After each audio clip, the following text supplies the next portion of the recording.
আসসালামু আলাইকুম। Hello friends, welcome to Pathyamala. চলো আজকের আলোচ্য বিষয় দেখে নেওয়া যাক।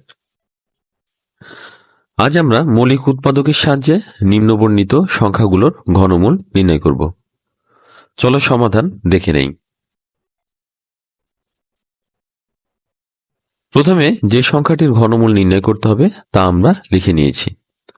দেখো সংখ্যাটির একক স্থানীয় অঙ্ক 5, তাহলে আমরা সহজে বলতে পারি সংখ্যাটি 5 দ্বারা নিঃশেষে বিভাজ্য হবে। এখন সংখ্যাটিকে 5 দ্বারা ভাগ করলে হয় 675। এখানেও একক স্থানীয় অঙ্ক 5, তাহলে এই সংখ্যাটিকেও আমরা 5 দ্বারা ভাগ করতে পারি। সংখ্যাটিকে 5 দ্বারা ভাগ করলে হয় 135, পুনরায় 135কে 5 দ্বারা ভাগ করলে হয় 27। 27 এর 2 এবং 7 যোগ করলে হয় 9, যা 3 দ্বারা নিঃশেষে বিভাজ্য। সুতরাং আমরা বলতে পারি 27 3 দ্বারা নিঃশেষে বিভাজ্য। তাহলে 27কে 3 দ্বারা ভাগ করলে হয় 9, পুনরায় 9কে 3 দ্বারা ভাগ করলে হয় 3। দেখো সংখ্যাটির মৌলিক উৎপাদকগুলো আমরা পেয়ে গেছি।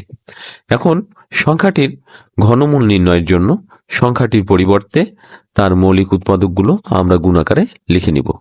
প্রথমে আমরা 3টা 5 গুণাকারে লিখে নিয়েছি, পুনরায় 3টা 3 গুণাকারে লিখে নিয়েছি। এখন 3টা 5 থেকে একটা 5 বের করে এনেছি এবং 3টা 3 থেকে একটা 3 বের করে 5 এর সাথে গুণাকারে লিখেছি। তাহলে 5 এবং 3 গুণ করলে হয় 15।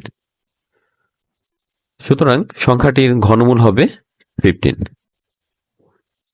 তোমরা নিশ্চয়ই আজকের ক্লাসটা উপভোগ করেছো এবং মৌলিক উৎপাদকের সাহায্যে কোনো সংখ্যার ঘনমূল কত সহজে আমরা নির্ণয় করতে পারি তা বুঝতে পেরেছ।